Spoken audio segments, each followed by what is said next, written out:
पेशावर ज़ल्मी ने जीत छीन ली इस्लामाबाद यूनाइटेड से। ये एक मैच एक रेस्ट कप्तान जिसको रेस्ट दिया गया है बाबर आजम और एक न्यू कप्तान के दरमियान एक मुकाबला था। इस्लामाबाद यूनाइटेड के कैप्टन शादाब खान का डिसीजन आपको कैसा लगा कि टॉस जीतने के बाद उन्होंने बॉलिंग करने का फैसला किया? उनको था कि हम चेस कर लेंगे बैटिंग के ऊपर, क्योंकि उनको भी था कि शायद क्योंकि पेशावर ज़ल्मी की बैटिंग भी बड़ी स्ट्रांग है।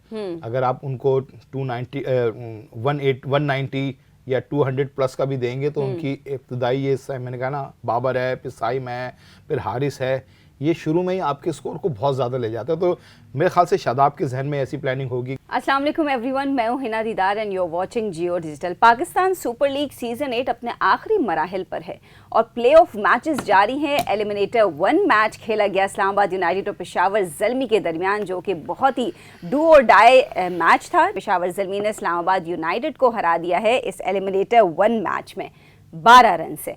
इस मैच के हवाले से हम बात करेंगे। अतीकुर रहमान मेरे साथ मौजूद है, जो कह रहे थे कि मेरा दिल कह रहा है, पता नहीं मुझे लग रहा है पेशावर ज़ल्मी जीतेगी। तो फाइनली पेशावर ज़ल्मी, दिल का पता मत मालूम करना। अच्छा, खतरनाक जगह है वो। लेकिन जो भी आपने बोला था, खैर पेशावर ज़ल्मी ने जीत छीन ली इस्लामाबाद यूनाइटेड से।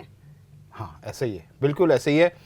मैंने जैसे कल भी कहा था कि मुझे लग रहा है कि पेशावर ज़ल्मी जो है वो जीतेगी। ये एक मैच एक रेस्ट कप्तान जिसको रेस्ट दिया गया है बाबर आजम और एक न्यू कप्तान के दरमियान एक मुकाबला था। तो एक तो ये बहुत सारे इस तरह के एलिमेंट्स थे, और दूसरा मैंने ये भी कहा था कि ये जो इस्लामाबाद यूनाइटेड है वो बहुत ज़्यादा आज़म खान और कॉलिन मंरू पे जो है, क्योंकि इनकी ये जो मिड की विकेट है ना, ये बहुत स्ट्रॉन्ग वो करती है। और जब 100 पे सिर्फ एक आउट था और उसके बाद आज़म भी बाकी था, मंरू भी बाकी था, कॉलिन मंरू, तो फिर ऐसा लग रहा था कि इस्लामाबाद की फतह यकीनी, और मेरी जो कल की पेश गोई थी वो शायद दुरुस्त साबित ना हो सके। लेकिन जैसे ही आज़म आउट हुआ और फिर प्रेशर बढ़ता चला गया और इस्लामाबाद यूनाइटेड जो है वो फिर हारती चली गई। फिर डेथ ओवर में बॉलिंग भी जो है वो बहुत अच्छी की। चलें इन डिटेल हम आगे जाके बात करेंगे, लेकिन जिस तरह मैंने अपने इंट्रो में कहा कि देखते देखते अब आखिरी मराहिल पर PSL 8 तकरीबन आ चुका है और अब 2 मैच ही रह गए मेरे ख्याल से, एलिमिनेटर 2 और फाइनल। तो अब तक की PSL 8 की जर्नी को आप किस तरह डिस्क्राइब करेंगे? किस हवाले से? मुख्तलिफ प्रीवियस सीजन्स को लेकर और PSL 8 सो फार किस तरह डिफरेंट रहा? देखें ना, हमने कल भी इस चीज़ पे बात की थी कि इस PSL में अमूमन हमें फास्ट बॉलर और नौजवान फास्ट बॉलर और दुनिया के जो बैट्समैन हैं या दुनिया के खिलाड़ी हैं, वो इस लीग को पसंद ही इसी वजह से करते हैं कि यहाँ पे फास्ट बॉलिंग का जो है वो एक उनको बहुत अच्छा मज़ा आता है। पाकिस्तान के एक नए नए फास्ट बॉलर उनको मिलते हैं, लेकिन इस बार जो है वो हमें बैट्समैन बहुत अच्छे मिले। तो अगर मैं इस PSL की कोई ख़ास बात अगर आप मुझसे पूछना चाहेंगी तो मैं यही कहूँगा कि PSL 8 की सबसे बड़ी अच्छी ख़ास बात ये कि हमें बहुत ऐसे ऐसे बैट्समैन मिले हैं कि जिनकी परफॉर्मेंस को देखने के बाद सिलेक्टर्स भी, पाकिस्तान क्रिकेट बोर्ड भी ये मजबूर हो गए कि हम अपने कप्तान बाबर आजम को और रिजवान को, जिनके बारे में पहले एक ये चली हुई थी कि सोचना भी मना है कि बात चली थी, तो इस PSL से हमें ऐसे बैट्समैन मिले कि हमें बाबर और रिजवान को रेस्ट कराना पड़ा कि उनकी परफॉर्मेंस को देखने के लिए। तो मैं इस वजह से कहूँगा कि ये PSL 8 बैट्समैनों के लिए बहुत ही ज़बरदस्त इवेंट साबित हुआ और बैट्समैन ने फिर पाकिस्तान टीम के दरवाजे पे दस्तक भी दी और फिर पाकिस्तान टीम में सेलेक्ट भी हो गए। अगर इस लिहाज से देखा जाए, दीगर PSL जो होती रही 1, 2, 3, 4, 5, 6 और 7 तक, उसमें पाकिस्तान के बॉलर्स बहुत नए नए सामने आते थे और जो अभी हमें पाकिस्तान टीम में नज़र भी आते हैं, सब PSL की है। लेकिन इस PSL 8 में हमें बहुत अच्छे बैट्समैन मिले। तो इस हवाले से आप कह सकते हैं कि PSL 8 जो है वो अपनी नौयत की एक मुनफरिद जो है हम पाकिस्तान के लिए साबित हुई कि हमें अच्छे बैट्समैन मिले और ऐसे अच्छे बैट्समैन मिले कि हमें बाबर और रिजवान को रेस्ट कराना पड़ा। बिल्कुल, और इस लीग की खासियत यही है कि हमें इमर्जिंग स्टार्स मिलते हैं और इस सीज़न में तो बंच ऑफ स्टार्स हमें नज़र आए, खासकर बैटर्स की कैटेगरी में। जहाँ तक हम बात कर रहे थे, जिस तरह अतीकुर रहमान कह रहे थे कि इतने अच्छे बैटर्स मिले हैं तो हमें रेस्ट करवाने पड़े अपने वर्ल्ड क्लास बैटर्स, जिनमें क्या नाम है, बाबर आजम भी हैं। तो फर्स्ट इनिंग की शुरुआत की डिस्कशन जो है वो हम स्टार्ट ही करेंगे बाबर आजम से। आज बाबर आजम बहुत ज़बरदस्त हमें ग्राउंड में नज़र आए खेलते हुए बैटिंग के साथ। He scored 64 runs off 39 balls, उनकी हाफ सेंचुरी हुई। कुछ और मेरे ख्याल से कुछ और देर टिक जाते तो वो सेंचुरी कर सकते थे। लेकिन ओवरऑल बाबर आजम कैसे लगे, उनका जो रिकॉर्ड है वो भी आप शेयर करें। 9,000 रन्स उनके तेज तरीन, उन्होंने 245 अपना T20 इनिंग्स उसके अंदर उन्होंने किए, और क्रिस गेल भी कर चुके हैं, लेकिन इन्होंने 7,000 रन्स भी बाबर आजम ने सबसे तेज तरीन मुकम्मल T20 में किए थे, और बाबर का अब ये 9,000 रन्स का संगे मील अबूर जो है वो बाबर ने किया है, जो बताते हैं कि बाबर एक वाइट बॉल के एक बहुत ही ज़बरदस्त बैट्समैन। अब बात फिर बहुत से मुझसे अब ये कहेंगे कि वो स्ट्राइक रेट को लेके अगर बात करेंगे, वो एक है जिस पे काफ़ी डिबेट हो चुकी है, उस टॉपिक का भी हम नहीं ला रहे, क्योंकि हमारा अभी वो टॉपिक नहीं है। अभी हम बाबर के ऊपर कोई ऐसी डिस्कशन नहीं कर रहे कि वो क्यों बैठ गया या क्या हो रहा है, हम ओवरऑल उसकी परफॉर्मेंस के ऊपर बात करें। तो पीएसएल के अंदर बाबर ने तो अपना रंग जमाया है और नज़र भी आया है, और आगे भी आज बाबर जिस तरह उनके अंदर करंट नज़र आता, अगर आप देख रहे हो क्या नाम है, डैरेन सेमी भी जो है उनको मशवरे दे रहे थे खड़े होके, और पीएसएल 7 में यही वसीम अकरम भी बाउंड्री लाइन पे खड़े होकर उनको इस तरह की एक पिक्चर भी बहुत वायरल हो रही है, जहां एक में डैरेन सेमी है बाबर आजम के पीछे क्रीज के पास, और दूसरी जानिब वसीम अकरम है। और आज एक और मैंने देखा इस मैच के दौरान, मैंने देखा कि जब वो लास्ट ओवर था, डैरेन सेमी ने इशारा किया कि लेफ्टी बॉलर वहाब, वहाब, लेकिन बाबर ने जो है वो राइट आर्म फास्ट बॉलर से कराया। तो इसका मतलब बाबर जो ग्राउंड के होता है, बाबर के डिसीजन सही साबित हुआ, और वाकई वो एक लास्ट ओवर था, बड़ा क्रूशल था। सलमान इरशाद, बिल्कुल। यस, ऑफ कोर्स बात करेंगे बॉलर्स के हवाले से भी, लेकिन चूंकि हम फर्स्ट इनिंग की बात करें तो पेशावर ज़ल्मी की पावर प्ले भी बहुत पावरफुल था, और सिर्फ पेशावर ज़ल्मी नहीं, मेरे ख्याल से इस्लामाबाद यूनाइटेड का भी पावरफुल पावर प्ले रहा था।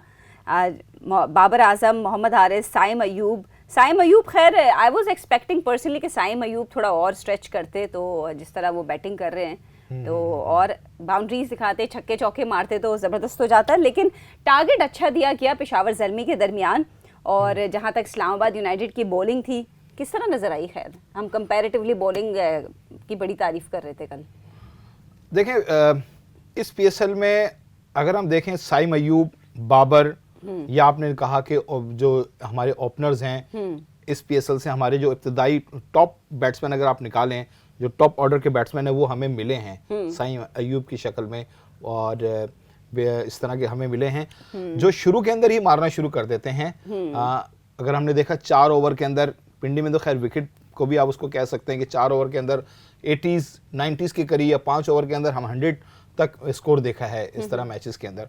तो ये इस तरह जो है ना, प्रेशर जो पहले खेलने वाली टीम होती है, यही मैं इसको किस तरह डिफाइन करूं कि यही जब बाबर और रिजवान खेलते थे तो यही बात होती थी कि वो जो पावर प्ले है ना शुरू का, वो पावर प्ले नहीं लगता, वो जब पाकिस्तान से तो वो इतना नहीं था, लेकिन अब ये जो लड़के आए हैं इन्होंने स्टार्ट के अंदर पावर प्ले का सही इस्तेमाल किया है। सही, और पावर प्ले में बाउंड्रीज हिट करके दिखा रहे हैं जो एग्रेसिव बैटिंग चाहिए। ये ना आपके पावर प्ले का तो गेम होता है, जब आपके शुरू के ये पावर प्ले मिला, अगर आप उससे फायदा नहीं उठाएंगे तो आप फिर आपका स्ट्राइक रेट भी कम होता है, और नीचे फिर मिडिल ऑर्डर के अंदर आपके बैट्समैन पर प्रेशर भी आता है, क्योंकि फिर उसके बाद तो आपकी फील्ड खुल जाती है, फिर आप ज्यादा लंबे एग्रेसिव होकर नहीं खेल सकते, आउट होने का खतरा होता है, तो आपका स्कोर कम हो जाता है। लेकिन इस पीएसएल के अंदर हमने देखा साइम अयूब और दीगर ओपनर्स ने जो पावर प्ले के अंदर अपना रोल अदा किया है, वो बहुत ही क्लास हमें नजर आया। अगर ये हमें पाकिस्तान टीम के अंदर भी नजर आए कि साइम अयूब इसी तरीके से और हारिस इसी तरीके से ओपन करें कि हमें 5 ओवर के अंदर या 6 ओवर के अंदर अगर हमें ये स्कोर दे देते हैं 75 प्लस, ठीक है, हम पीएसएल की बात, ये 65 प्लस भी अगर हमें दे देते हैं पाकिस्तान टीम को, तो सामने वाली टीम पे बड़ा प्रेशर आ जाता है कि पहले ही 6 ओवर के अंदर हमें जो 65 रन पड़ चुके हैं, तो आगे अब हमारे 14-15 ओवर बाकी हैं, तो स्कोर हमारा कहाँ जाएगा। तो उसके बाद फिर थोड़ा स्लो करके फिर आखिर में बहुत मारते, तो ये अभी इस पीएसएल में बड़ा खास अच्छा लगा। हमारे इब्तदाई ओपनिंग बैट्समैन और 1 डाउन पोजीशन पर जो खेल रहे हैं बहुत अच्छी बैटिंग कर रहे हैं, बिल्कुल इसमें कोई शक नहीं है। और इस्लामाबाद यूनाइटेड की बैटिंग की बारी आई। इस्लामाबाद यूनाइटेड के कैप्टन शादाब खान का डिसीजन आपको कैसा लगा कि टॉस जीतने के बाद उन्होंने बॉलिंग करने का फैसला किया? उनको था कि हम चेस कर लेंगे बैटिंग के ऊपर, क्योंकि उनको भी था कि शायद क्योंकि पेशावर ज़ल्मी की बैटिंग भी बड़ी स्ट्रॉन्ग है, अगर आप उनको 190 या 200 प्लस का भी देंगे तो उनकी इब्तदाई ये मैंने कहा ना, बाबर है, फिर साइम है, फिर हारिस है, ये शुरू में ही आपके स्कोर को बहुत ज़्यादा ले जाता है। तो मेरे ख्याल से शादाब के जहन में ऐसी प्लानिंग होगी कि अगर हम इतना स्कोर करेंगे तो पेशावर की बैटिंग तो बहुत अच्छी वैसे है। बेहतर नहीं होता कि वो पहले अगर बैटिंग कर लेते, क्योंकि उनके बैटर्स, पेशावर की बॉलिंग सबको पता है, पेशावर की बॉलिंग सबको पता है। वो तो आज उन्होंने पेशावर के ने बहुत अच्छी बॉलिंग की है, वरना पेशावर की बॉलिंग सबको पता थी कि बहुत जो है वो बेकार चल रही है, माठी चल रही है। तो इसी चीज को जहन में रखते हुए शादाब ने ये किया होगा और उनको मालूम होगा कि जितने का भी टारगेट मिलेगा पेशावर की होगी बॉलिंग जरा कमजोर और हम उससे भरपूर फायदा उठाएंगे, और अगर हमें कोई भी टारगेट मिला हम उसको अचीव कर लेंगे। और पहुंच तो गए थे काफी हद तक, 100 पे सिर्फ एक ही आउट था, लेकिन उसके बाद फिर वो संभल नहीं सके। जो प्रेशर आया ना, मैं कहा ना, वो आजम के आउट होने के बाद, कॉर्नर मनरू के आउट होने के बाद जो प्रेशर आता है ना बैट्समैन, वो उसमें रोक नहीं सके, विकेट के ऊपर वहां जाया हो गए। तो इस वजह से मुझे लगा शादाब ने मेरे ख्याल से सही डिसीजन लिया। ठीक है, अगर कोई भी कप्तान हो, अगर उसको मालूम हो कि यार सामने वाली टीम की जो है वो बैटिंग स्ट्रांग है, बॉलिंग कमजोर है, तो वो बॉलिंग से ही उसकी कमजोरी से फायदा उठाना चाहेगा ना। तो शादाब ने उनकी बॉलिंग से ही कोशिश की थी कि हम फायदा उठा लेंगे, क्योंकि उनकी बॉलिंग इतनी नहीं चल रही ओवरऑल पीएसएल के अंदर। अगर आप देखें तो हम जो भी टारगेट होगा तो उनकी कमजोर बॉलिंग लाइन से हम फायदा उठा लेंगे और हम चेस कर जाएंगे स्कोर को। यही हिकमत अमली के तहत शादाब ने फैसला किया। कामयाब भी हो सकते थे लेकिन नहीं हो सके। चले, क्रिकेट है ही ऐसा गेम, अनप्रेडिक्टेबल है, कुछ भी हो सकता है। वेल, सेकंड इनिंग को इन डेप्थ डिस्कशन करने से पहले एक बात मैं आपको बताना भूल गई कि फाइनल जो है अब संडे को नहीं बल्कि सैटरडे को खेला जाएगा आप सबको। तो एक दिन का कोई रेस्ट नहीं है ना, आपको मज़ीद इंतज़ार करना पड़ेगा बारिश के प्रेडिक्शन की वजह से। सो ठीक है, अब बढ़ते हैं। चूँकि इस्लामाबाद यूनाइटेड का जो स्टार्ट था वो काफ़ी ही शानदार था। सुहेब मकसूद और एलेक्स हेल एकदम पावरफुल बैटिंग का मुजाहरा कर रहे थे। सुहेब मकसूद ने 60 रन स्कोर किए of 48 balls, Alex hello score 57 run of 37 balls. लेकिन जहाँ चीज़ें लड़खड़ाने लगी ना 14 to 15 ओवर्स में, जब विकेट्स गिरने लगे, मेरे ख्याल से वहाँ पे जाकर ये मैच छिनने लगा इस्लामाबाद यूनाइटेड के हाथ से। जैसे आप आजम खान के विकेट की बात कर रहे हैं, शादाब खान ने 26 रन बनाए 12 बॉल्स में। लेकिन क्रेडिट जाता है क्या नाम है, पेशावर ज़ल्मी की बॉलिंग यूनिट को, ख़ासकर सलमान इरशाद और आमिर जमाल को। सलमान इरशाद और आमिर जमाल की ओवरऑल वैसे पीएसएल में जो परफॉर्मेंस देखे, मेरे ख्याल से अब तक की ये बेस्ट परफॉर्मेंस रही। ये मैंने तो कहा ना कि पेशावर की तो बॉलिंग ही कमजोर चल रही थी। सामने वाली टीम अगर 208 बना रहे 200 भी, तो वो आराम से उसको जो है वो चेस कर रहे थे। अगर पेशावर ने 2 बनाए तो थे, 240 किए थे ना, फिर वो चेस भी हो गए थे। तो इससे तो पेशावर की बॉलिंग नजर आ गई थी ना, और पेशावर की कमजोरी बॉलिंग चल रही थी। जिस तरह कह रहे हैं लाहौर कलंदर के बारे में, ये कह रहे हैं बहुत अच्छी टीम है, लेकिन उनका जो वीक पॉइंट है वो क्या है, चेज में अच्छे नहीं है वो। उनकी बॉलिंग बहुत अच्छी है। अगर वो दूसरी टीम को, मेरे ख्याल से अगर 120 का भी टारगेट मिला तो लाहौर कलंदर की बॉलिंग इतनी मजबूत है कि वो उनको पकड़ सकती है। 120 पे भी सामने वाली टीम को पकड़ सकती है अपनी बॉलिंग की वजह से।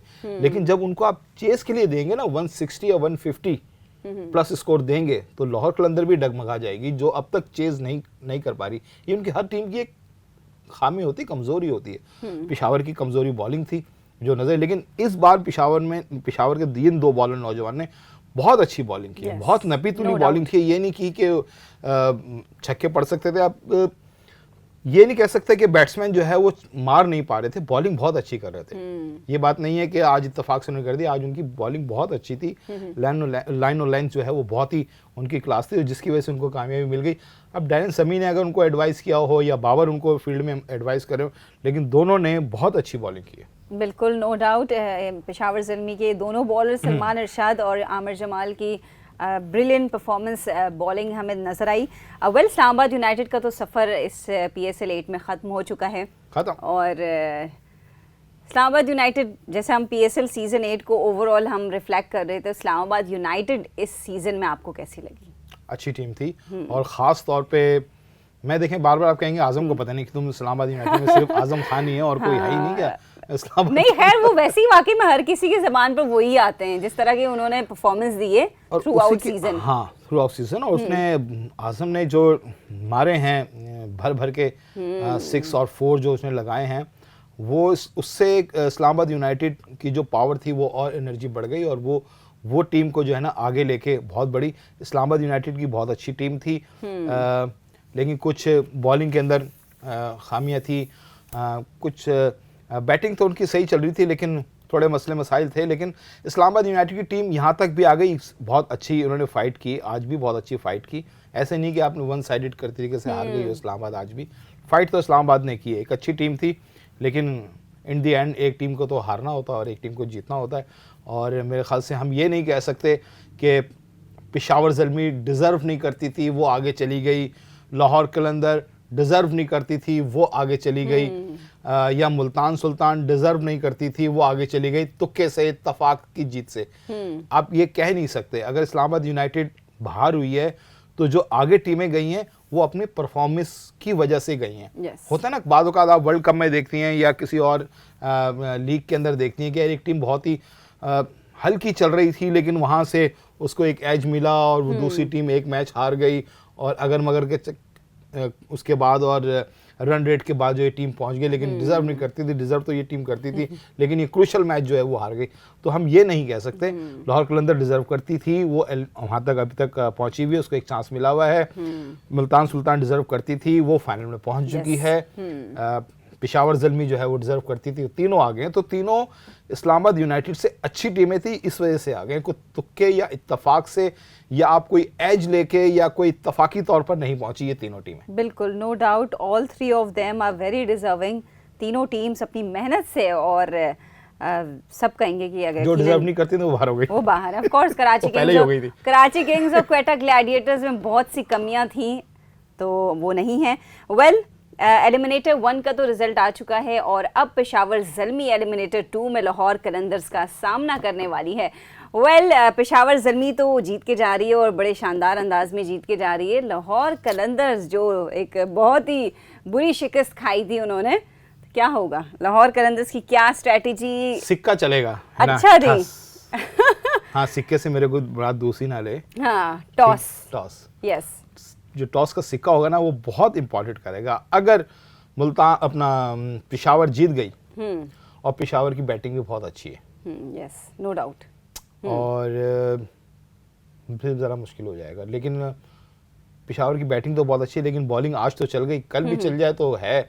अगर मुल्तान सुल्तान अपना लाहौर कलंदर चेस करती है, चेस में लाहौर कलंदर ज़रा नाकाम जा रही है, लेकिन हो सकता है कल चेस भी करे। कल की मैं प्रेडिक्शन मैं अभी नहीं कर रहा। करूंगा। आई रिमेम्बर आपने तो कल कहा था कि अगर लाहौर भी होती तो मैं पेशावर ज़ल्मी को सपोर्ट करता। अब आपको पेशावर ज़ल्मी को सपोर्ट करना पड़ेगा। हाँ, चलें, ठीक है। नहीं, थोड़ा मैं, जहाँ तक आप चेज की बात कर रहे हैं कि लाहौर कलंदर्स चेज नहीं कर सकती, लेकिन कल का एक बड़ा मैच है। हाँ। तो करना तो देखिए, इस चीज़ की प्लानिंग तो करनी पड़ेगी। जब हम जैसे ये खामी को नोट कर रहे हैं, और तो जाहिर बात है कलंदर की इंतज़ामी ने भी इसको नोट किया होगा, और इसके ऊपर उन्होंने स्पेशली वर्क भी किया होगा। और ऐसा नहीं है कि हर दफ़ा आप लाहौर कलंदर चेज़ में ही जो है वो नाकाम हो जाए। हो सकता है कल चेज़ के अंदर हो जाए, लेकिन मेरी टीम अभी तक पेशावर है, लेकिन कल लाहौर की वजह से ना मैं थोड़ा सा वो हूँ, मैं आपको सही बता रहा हूँ। चलें जी, लाहौर कर सकती है। अतीकुर रहमान, नहीं, लेकिन प्रेडिक्शन तो मैं करूंगा। चलें, बताएं अपना फाइनल आप अपनी टीम बताएं। अभी तो मैंने इस तरह की बातें की, लोगों ने यार ये क्या बात करी तुमने, कहा चट भी ये हो गया तो यूं। आप बड़े कंफ्यूज थे, इसलिए हमने बोला चले आगे बढ़ते, लेकिन आप बता दें आपकी टीम कौन सी है कल के लिए। लाहौर। वेल, कल तक तो अतीकुर रहमान पेशावर ज़ल्मी को सपोर्ट कर रहे थे, लेकिन आज उन्होंने लाहौर कलंदर्स को अपनी फेवरेट टीम कल के मैच के लिए उन्होंने कहा है कि लाहौर कलंदर्स जीतेगी, पलट गए हैं। खैर, लेट्स सी आपकी फेवरेट टीम एलिमिनेटर 2 के लिए कौन सी है, हमें कमेंट बॉक्स में लाजी बताइएगा। और क्या लगता है कि फाइनल में मुल्तान सुल्तान के अगेंस्ट कौन सी टीम होगी। थैंक यू अतीकुर रहमान, आपने आज के एपिसोड में बहुत ही ज़बरदस्त एनालिसिस किए। That's it for today. अपना ख्याल रखिए, अल्लाह हाफिज़।